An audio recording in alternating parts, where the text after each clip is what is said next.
বাংলায় দুটো বিতর্কিত জিনিস আছে, একটা হচ্ছে পদ্ম ফুল আর একটা হচ্ছে রাম।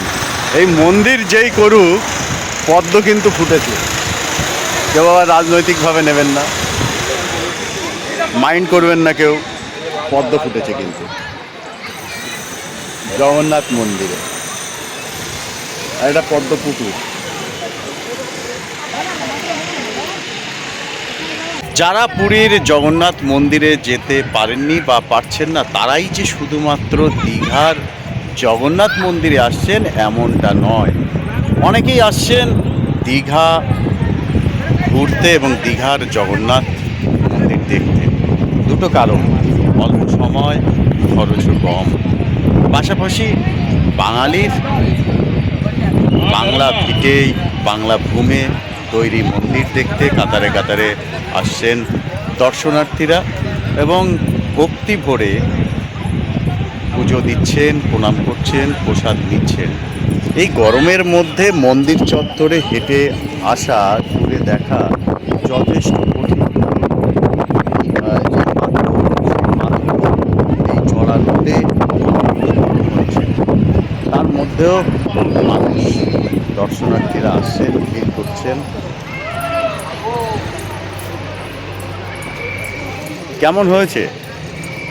অনেকেই অনেক সমালোচনা করছেন। সে তো সেই সমালোচনার পিছনে রাজনৈতিক কারণ আছেন, কারণ আমাদের রাজনীতিতে ধর্মটাকে অহেতুক হাতিয়ার করে রাজনৈতিক ফায়দা তোলা হচ্ছে। রাজনীতিকে যদি আমরা পাশে নয়, দূরে ঠেলে সরিয়ে দেই, তাহলে এই মন্দিরের কারুকার্য অসাধারণ।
পা দেওয়া খুব কঠিন।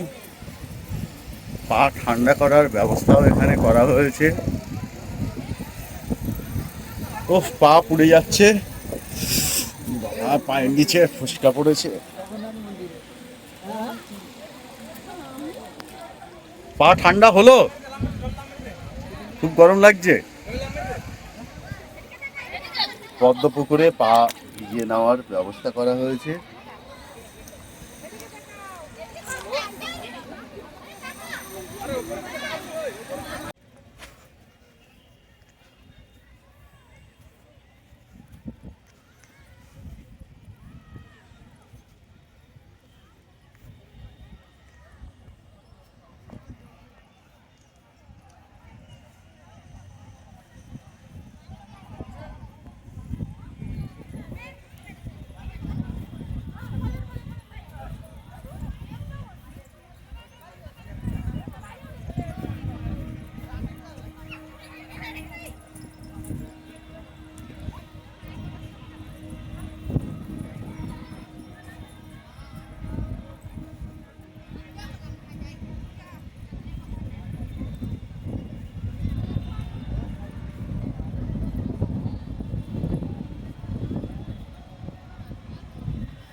হ্যাঁ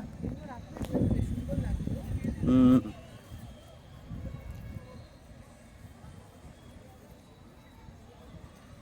কাতারে কাতারে মানুষ আসছে।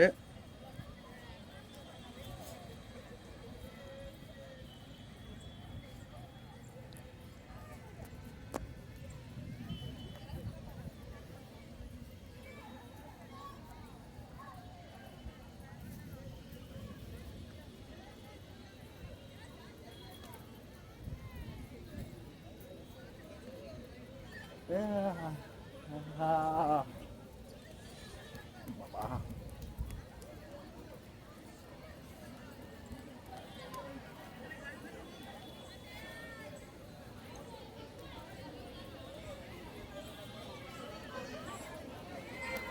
Era quanto, Jota?